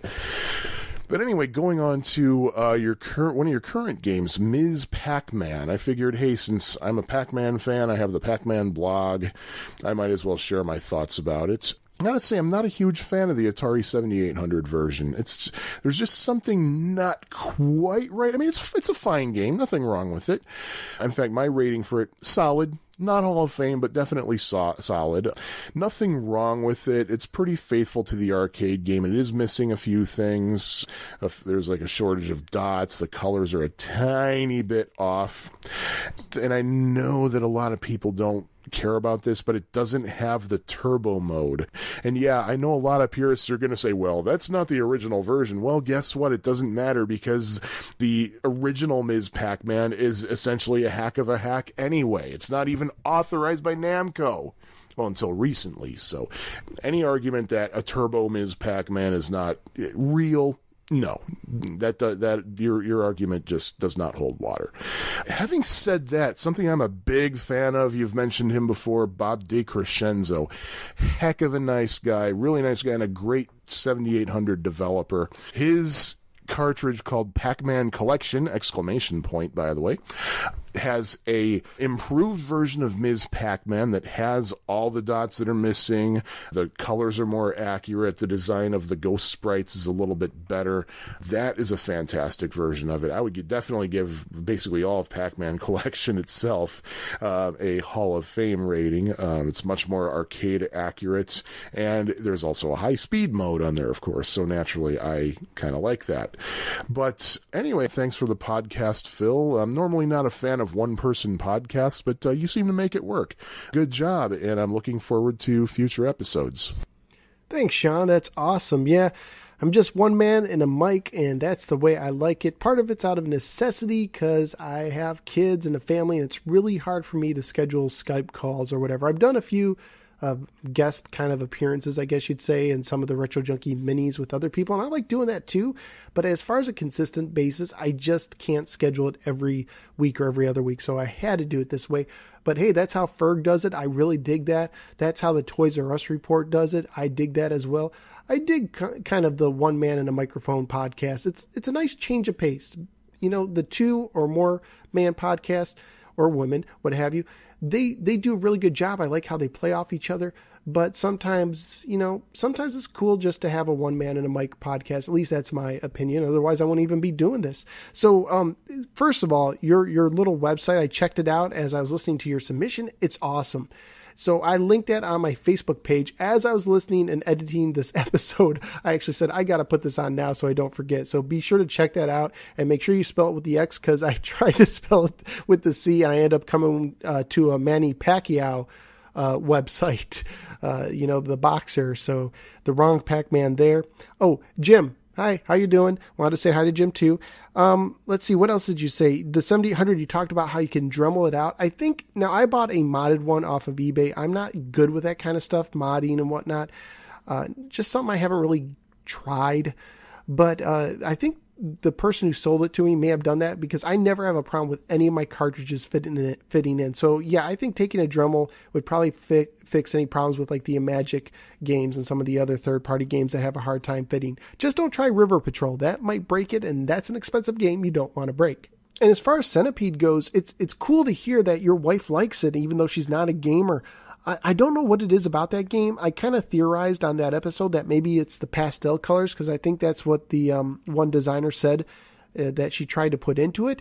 But I don't know why it is, because you think about it's bugs, yet women like it. It's just kind of weird. So anyways, that was just some awesome feedback, Sean. Thank you very much. Feel free to send in any more when we cover future games. I totally dug that. All right, now it's up to Ferg with another edition of the Ferg Files. I haven't heard this yet, so I'm going to hear this live. I'm really curious because in the past, some games, Ferg has been really picky. If he really, really likes the arcade version, it almost has to be arcade perfect for him to like it. Now, he really liked Joust, but some of the other games like Dig Dug, he didn't like the differences. So I'm really interested to see what he has to say about Ms. Pac-Man. And oh, by the way, Sean, thanks for pointing out all the differences between the arcade version and the 7800 version. I really respect that. So let's go ahead and start this edition of the Ferg Files. Hey Phil, Ferg here. Just trying to play catch up with the last couple episodes. I hope you had a good Easter, by the way, last week. I did as well. You can listen to my show for more about that if you care. Don't do that. So the last episode you covered Kung Fu Master and Title Match Pro Wrestling. Now, I'll start with Title Match because I gave it a trash rating. I don't like wrestling games. I think I watched wrestling for about a grand total of 2 years when I was 12 to 14. I think that was it. And I don't care for wrestling, so that's going to make a difference. And if I'm remembering right, I didn't play it very much either. If I'm remembering right, they only used one button. So, that's kind of stupid, in my opinion. Kung Fu Master was better. I did play this in the arcade at the drug fair in town. And that was the first, I think it was the first machine on the left when you walked in when they had it there. I enjoyed the game then, and I wasn't really expecting much from it. As I mentioned on Facebook, I have a sealed copy of it, or I had a sealed copy of it. I opened it up because I wanted to try it out. I know, $180 down the drain probably, but I wasn't really planning on selling it anyway. So one less sealed Kung Fu Master in the world. But anyway, you mentioned in the show that all the absolute boxes were large, like they were much larger than the Atari size boxes. I guess you could say the 2600 and 7800 boxes, well, and the 5200 also, all pretty much the same size, but the absolute ones are bigger. Except in this case, Kung Fu Master is the same size as the Atari boxes. But I think they had planned on making a bigger box because the instruction manual is too big for this box and they had to fold it over on the top. So that's the kind of surprise you get when you open up your sealed Kung Fu Master. There's also that card that you posted on the Facebook page that was also in the box as well. The game looked really good, I thought. Nice bright colors, and I'm probably stunk at the game when I was a kid. I stink at it now, but I did have a lot of fun playing it. I enjoyed playing it. But I'll give this one a solid. I think it's a good port of the arcade game, albeit maybe a few years too late. Since the arcade game came out in 84, I think Kung Fu Master came out in 87 or 88. A little bit too late, but still a good port. So for this week, I will start with Pole Position II. Pole Position, another game I played religiously at the drug fair. I really miss the steering wheel in this game. I loved Pole Position, the arcade game. I don't love it so much on the 7800. I'm going to give it a meh for that reason. It does look good, but it just seems to be missing something. I don't know what it is. I don't know if it's the steering wheel or what, but for me, it just seems to be missing something. Not much to say about it. It's the Pac-In game, or was for a little while. Yeah, like I said, I'll give this one a meh. It's a pass for me. I would actually rather play Enduro on the 2600, which seems to be a much better game in my opinion. Now, Miss Pac-Man. I'm giving Miss Pac-Man a solid. It looks really good. It plays really well, but of course you really need a good joystick to play this game in order to play it well. And I think the Ed Ladden Supreme 78 with the four-directional chosen is really, really good for this game. I did try it also with the regular 7800 controller and the Genesis controller, but neither of them were as good as the Supreme 78. So thanks to Ed Ladden for for that. It's really works really good with this game. The sound in this game is really, I think it tries to sound like the arcade game a lot, but doesn't really do that good of a job. It does look good. The cutscenes are there, and that's really all you can ask for Miss Pac-Man, I guess, at that time. I'm not sure when the Nintendo port came out. I think it was probably after this. That one has the actual vertical orientation that the arcade game has, while this one is filled out to the horizontal, like the TV screen, if that makes any sense at all. It looks good. It sounds okay. Like I said, not much like the arcade game, but I'm giving it a solid because I love this game and enjoy playing it with the Ed Ladden controller. So finally, Phil, you listen to me, mister. Do you think you're going to get away with constantly stealing my intellectual property? I think not. I'm not going to take this lying down, and if I don't procrastinate too much, I will seek my revenge on my next episode. Other than that, great job on the podcast. I thank you very much for continuing to do it. And thanks as well for making videos for the games, some of the games I do. I think you just make videos for the ones that you own, I believe, if I remember correctly. So thank you for doing that. So take care, and I'll hopefully talk to you next episode. Oh, no, I'm in trouble now, man. If you haven't picked up on recent episodes, I have used, in my last episode, I was like short a bumper, and it happened to come out on April 1st, was when I was finishing it and posting it, and Ferg had his great cookie cast, his Bob the Baker does a cookie by cookie podcast or whatever that he did as his April Fool's joke. And that was hilarious. And you know what else is funny about that? Is that cookie cast made the top 100 iTunes video game podcast chart. there's a podcast about cookies in the podcast chart. And I think, Ferg, I don't know if I misheard, but I think on one of your shows you said that you thought about doing like a cookie cast at one time, like you seriously wanted to do it. So I thought you mentioned that, and so you got to do it, and it became somewhat successful.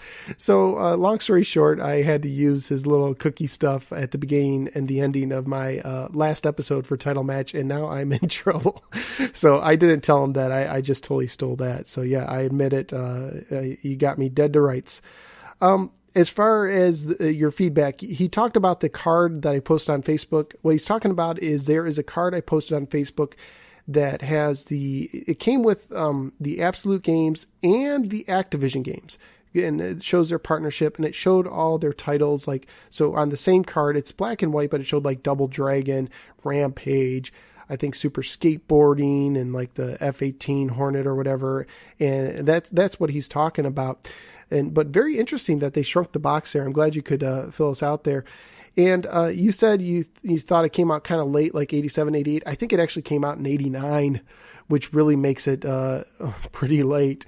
Okay, so pole position, I agree with you on the steering. I have never found a good home port except for that Ms. Pac-Man controller where you can turn the knob. That's the only port I've enjoyed playing. The rest of them, I remember the first time I played one of the Namco museums on the PlayStation when they first came out, and I don't know if it was Pole Position or Pole Position 2, but I was excited to play it because, you know, I owned a 7800, and playing it on the controller just doesn't work.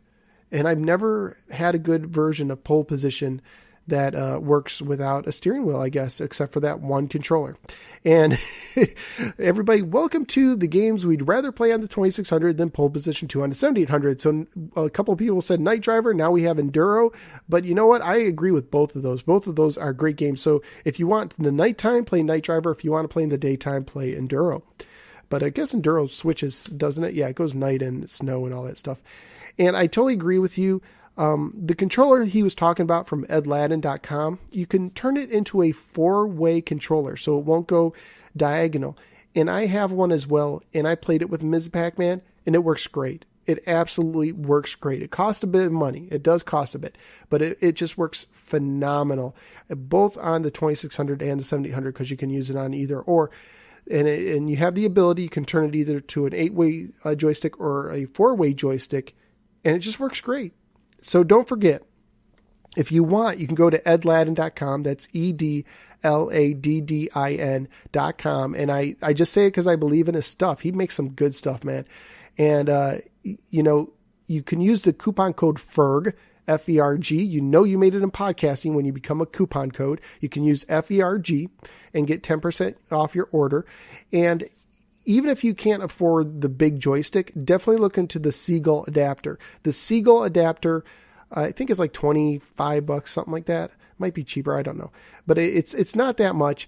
It costs less than the Euro pads typically go for. But what you can do is you can plug in your Sega Genesis controller and use 2 buttons on the 2-button 7800 games. Otherwise, you can't do that. You can use 1 button on the 1-button games, but not 2. And it does make a huge difference. It helped me make a run at the Double Dragon high score record It's really cool, and it totally changes things because now I can use all these Sega Genesis controllers on any 7800 game. So go to edladden.com, check out some of his stuff. And then finally, you talked about the Ms. Pac-Man on the NES. And I'm guessing you're talking about the Namco port, but I'm not sure because, there's two ports. There's the Tengen as well, and they're different games. So, kind of cool, kind of interesting there. Thanks again, Ferg. I really appreciate it. I really appreciate the great work you do over on the 2600 Game by Game podcast. You all should check it out. Last up, it's time for everyone's favorite part, Shinto Says. Let's see what Shinto has to say about this week's games. It probably goes without saying that Pole Position II got a lot of play, being the Pac-In game and everything. The Fuji track was our favorite track, though I'm a little embarrassed to admit that we spent more time on Test Track than any other. Seaside was beautiful, but we kind of sucked at it, and we very seldom visited Suzuka. Do you remember that 80s Paul Reiser TV sitcom called My Two Dads? I watched that show, but I only remember 2 episodes, the one with the upside-down Christmas tree, and the one where they had an Atari 7800 playing Pole Position II. It would occasionally cut to game footage of the car crashing into something. Atari Age user Drakisback recalled that they were playing the game drunk to illustrate the dangers of drinking and driving, and a page on AtariTimes.com confirms that as well. As an Atari fan and 7800 owner, it was glorious to see our system featured on TV, especially when every other sitcom at that time seemed to favor Nintendo. I'm looking at you, Growing Pains. I know exactly what game you're referring to when you say Super Vito Brothers. You're not fooling me. High scores. The top recorded score was set by my brother on July 17th, 1989. 74,530 on the test track. In the margins here in tiny print it says, fast finish 55.71, which is a good time for one lap on the test track, particularly during a race. I'm not sure if this was during a race or not. That's about all I have on pole position, so on to the next game. My brother had been eyeing Ms. Pac-Man on the 7800 there at KB Toy Store for a while. He would mention it to our parents, but they would say, you already have a Pac-Man game. You don't need another one. They were referring to Atari 2600 Pac-Man. Yes, that one. But it was his money, so the next time he went to the mall, he bought a copy of Ms. Pac-Man and hid it from our parents. I will always love Atari 2600 Pac-Man for what it is and the memories it conjures, but good grief, Ms. Pac-Man on the 7800 is awesome. It's a totally different league. So we played Ms. Pac-Man in all its arcade port glory in secret for several months. Eventually one of our parents came across it and they saw it and noticed how different it was from the Pac-Man we already had, and they didn't say another word about it. Now, I had mentioned previously how our old high score binder is filled with my brother's scores and none of mine. Well, here is the exception. His top score of 32,960 points, set August 18th, 1988, was soundly defeated by my 41,200 points, set August 31st, 2008. Yeah, 32-year-old me beat a high score set 20 years prior by 14-year-old him. That actually sounds kind of pathetic when I say it out loud, but I'll take it. Oh yeah, I forgot to give a rating for these games. They're both solid. Yeah, that's it. Sort of anticlimactic. I had intended to go out with a fanfare, but, well, too late now. But it's not too late when I'm editing. That was a great submission. As always, thank you, Shinto.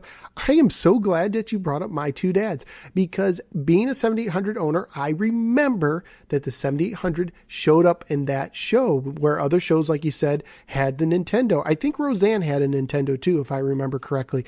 So that is very cool. I didn't remember the episode, but when you said they were teaching about drunk driving, it's like I had a flashback. So I think I actually might have seen that episode a long time ago. Also, speaking of the 7800 appearing in, TV shows, I remember that in Parker Lewis Can't Lose, that's right, Synchronize Your Swatches, the Atari 7800 was advertised prominently in Parker Lewis's parents' electronics store. Like they had like a hanging thing, a mobile or something for the Atari 7800, if my memory serves correctly. I don't know if it ever showed up in any other TV shows or movies, so if anyone knows, email me in or let me know on Facebook. I'm curious to know if the 7800 made any other appearances in regular Hollywood stuff. I think that's kind of cool. And yeah, I totally understand about playing it a lot, because when I got my Atari 7800, I think that was the only game I had for a while. So I played a lot of pole position, and I think a lot of us did stick to the first 2 tracks because it did get a lot more difficult. And as far as your parents, oh dear, wanting you to settle with Pac-Man, why, you already got Pac-Man.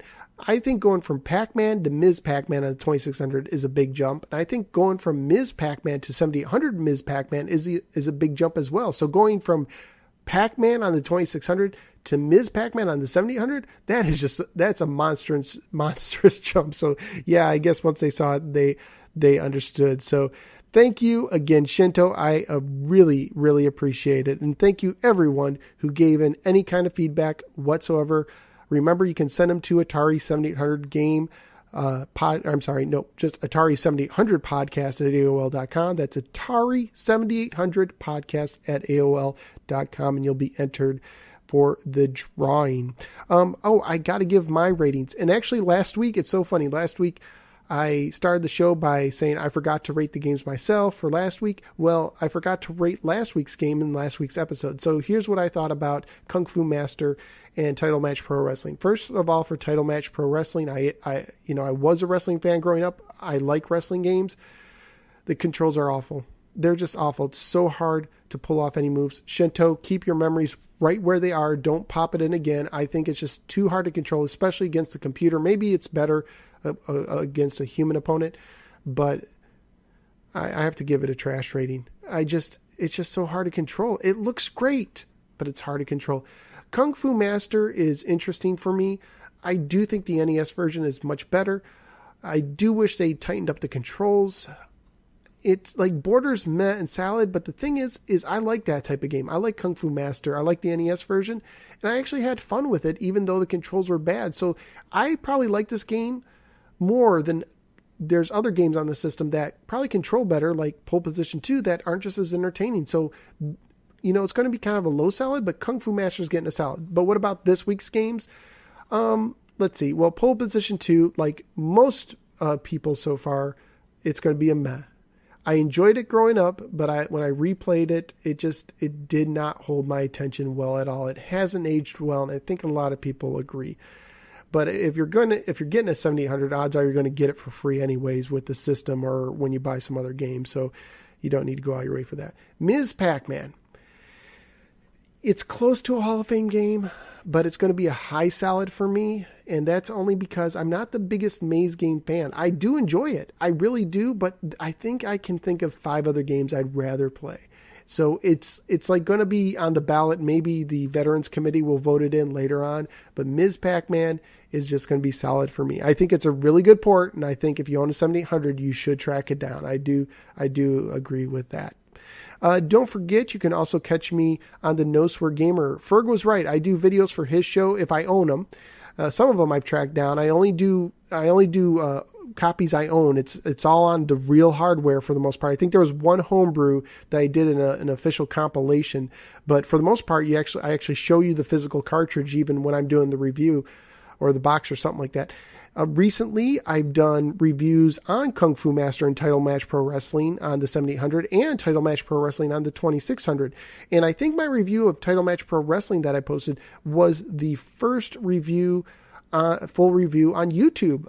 There was a few videos that were very short, but they were just like little snippets and they weren't reviews. So it's the first review. I also recently reviewed the Majora's Mask 3DS Messenger bag I got from Club Nintendo, one of the final Club Nintendo rewards you could get. I have an unboxing of a big lot of 2600 and Sega Genesis games I got with a special game I was looking out for. And as far as Ferg's show goes, I posted a review for Reactor by Parker Brothers, which will be featured on his show soon. So you can check that out as well as many other videos. I have videos for many other systems, over 130 videos at this point. So be sure to check out the No Swear Gamer on YouTube. I'd appreciate that. All right. Upcoming episodes. Episode 8 will cover Robotron 2084 and Xevious. That will be next week. And I believe that's the last of the black and the white label games. So yay, hurrah. After that, we're going to start getting into the super games with episode 9, Desert Falcon and Ball Blazer, followed by episode 10, Choplifter, and let's see if I can remember how to say this, Karateka. I think that's how you officially say it. I like to say karateka. Some people say karateka. But yeah, that's going to be the next 3 episodes. So if you have feedback on those or any games I've covered or the system itself, please send it to Atari7800podcast at AOL.com. So thanks, guys. And remember, games are fun, but always keep first things first. I'll catch you later.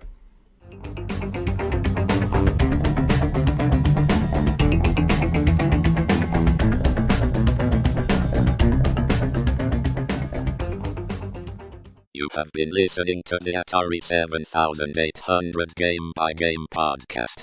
But you already knew that, didn't you? The Atari 7800 Game by Game podcast is part of the Retro Junkies network. Blah blah blah, copyright 2015 blah blah blah. I really need to find a better job. I wonder if Ferg is hiring. Do you think you're going to get away with constantly stealing my intellectual property? I love this game. I love that game.